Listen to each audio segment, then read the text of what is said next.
మత్తయి సువార్త 8వ అధ్యాయం 9వ వచనం. ఒక శాస్త్రి వచ్చి, బోధకుడా, నీవెక్కడకు వెళ్ళినను నీ వెంట వచ్చేదనని ఆయనతో చెప్పెను.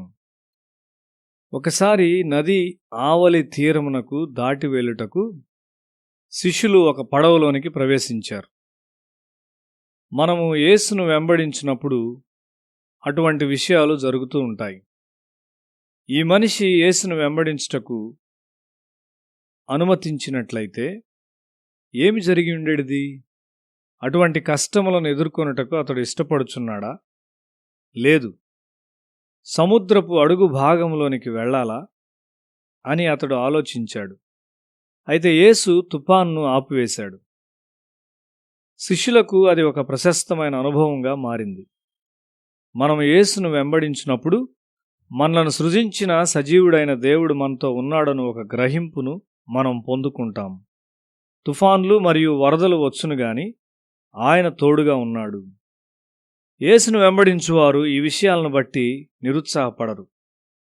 అతి కష్టమైన పరిస్థితిలో మేము మద్రాసు పట్టణంలో నివసించాము. 2వ ప్రపంచ యుద్ధంలో జపాను వారి దాడి వార్త వలన అందరూ మద్రాసు విడిచి వెళ్లారు. వీధులు నిర్మానుష్యమైనవి.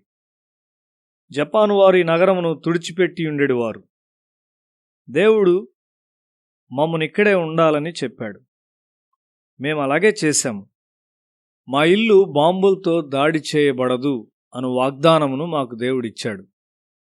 అది ఆ విధంగానే జరిగింది. సముద్ర తీరమున కొన్ని బాంబులు వేయబడినవి, అంతే. దానితో అది ఆగిపోయింది. నన్ను వెంబడించండి, ప్రపంచం వైపు చూడండి, ప్రజలు నశించిపోవచ్చున్నారు, నేను వారి కొరకు నా జీవితాన్ని ఇవ్వబోచున్నాను అని యేసు చెప్పాడు. మనకు విచారం లేదా? ఒక బాలునిగా సువార్త సక్రమంగా ప్రకటించబడలేదని నేను చూచి చాలా విచారపడ్డాను. సువార్తను ప్రకటిస్తున్నారు గాని శిష్యులు చేసిన విధంగా లేదు. చాలామంది నశించిపోతూ ఉన్నారు. మనం ఆత్మీయ జీవితంలో పూర్తిగా అభివృద్ధి చెందామా? మన ఆత్మీయ జీవితము పరిపక్వత చెందినప్పుడు దేవుని పిలుపు మనకు వస్తుంది. ఒక మనిషి 15 సంవత్సరాల క్రిందట మార్పు చెందాడు.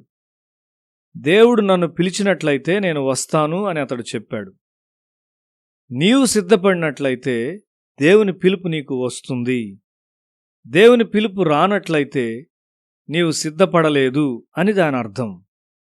అప్పుడు అతడు తన కథను వివరించాడు. నా వ్యాపారం పడిపోయింది కాబట్టి నేను అప్పుల్లోనికి వెళ్ళాను. ఇప్పుడు నేను ఒక ఇల్లు కట్టుచున్నాను అని చెప్పాడు. నీవు దేవుని చిత్తమును పోగొట్టుకున్నావు. ప్రశ్నలు అడగవద్దు. చాలామంది నీ రక్త సంబంధులు నశించిపోతూ ఉన్నారు. వారు క్రీస్తు లేని సమాధుల్లోనికి వెళ్తున్నారు. కాబట్టి కృపలో వర్ధిల్లు. దేవుని వాక్యము నుండి మరియు క్రైస్తవ సహవాసము నుండి చాలినంత పోషణ తీసుకో. నీ విడిచిపెట్టవలసిన విషయాలను విడిచిపెట్టుము. నీవు నాకు అవసరము అను దేవుని పిలుపును నీ చెవులు వినును.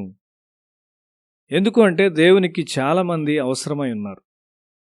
ఆంధ్రప్రదేశ్లోని భీమవరంలో సహవాస సేవకుడు పూర్వం ఒక బందిపోటు దొంగ.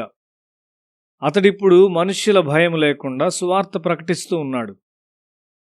నన్ను వెంబడించుము, మృతులైన వారిని పాతిపెట్టనివ్వండి, నేను నీ కొరకు గొప్ప పని కలిగి ఉన్నాను అని క్రీస్తు చెప్తున్నాడు. నీవు నన్ను వెంబడించినట్లయితే నీవు చాలా తుఫాన్లను, ప్రమాదాలను మరియు శ్రమలను ఎదుర్కొంటావు. ఇవన్నీ నీ ఆత్మ సంబంధమైన నరాలను బలపరుస్తాయి.